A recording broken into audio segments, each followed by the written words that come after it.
आमदार गोपीचंद पडळकर यांच्या वक्तव्याच्या निषेधार्थ राष्ट्रवादी शरदचंद्र पवार गटाचे कसबे-डिग्रज येथील जयंत पाटील यांचे कट्टर कार्यकर्ते अरुण पवार यांनी कडकडून निषेध केला. मनोगत व्यक्त करू इच्छितो. महाराष्ट्राच्या राजकारणामध्ये सुसंस्कृतपणाने राजकारण करणारं राजकीय प्रगल्भ व्यक्तिमत्व म्हणून संपूर्ण महाराष्ट्र ज्यांना ओळखतो ते आपल्या सर्वांचे लाडके लोकप्रिय नेते माननीय जयंतरावजी पाटील साहेब यांनी आजपर्यंत संयम शांतता ठेवला.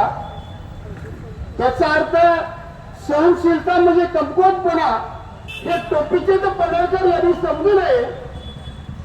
लोकांना टोप्या घालून ईव्हीएम मशीनच्या जीवावर निवडून येऊन लोकांच्यातून निर्माण झालेल्या नेतृत्वाला जर कोण अरेतुरीची भाषा करत असेल तर त्याला अरेतुरीने कार्यातुरीने उत्तर देण्याची धमक जयंत पाटील यांचा कार्यकर्ता याला त्याला आम्हा सर्व कार्यकर्त्यांच्या मध्ये या ठिकाणी एक नंबर बनवलं.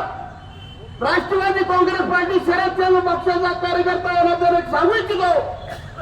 आज काल केलेल्या वक्तव्याचा राष्ट्रवादी काँग्रेस पार्टी शरदचंद्र पवार पक्ष निषेध तर करतच आहे आणि इथून पुढे अशा प्रकारची वक्तव्य जर केली तर संजय बजाज साहेब, देवराज पाटील साहेब, शिंदे असताना मी सर्वांच्या साक्षीने एक सांगू इच्छितो.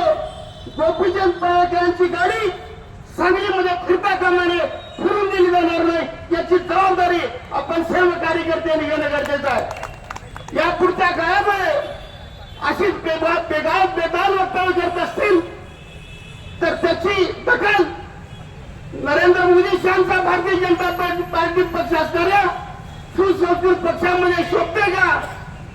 सोबत असेल तर त्यांनी त्याचं संवर्धन करावं आणि सोबत नसेल गोपीचंद पडळकर यांची भारतीय जनता पार्टी म्हणून हकालपट्टी करावी आणि महाराष्ट्राच्या राज्यपालांनी अशा बेताल वक्तव्य करणाऱ्या गोपीचंद पडळकरांचा राजीनामा घ्यावा अशी या ठिकाणी मागणी करतो. थांबतो. जय हिंद, जय महाराष्ट्र.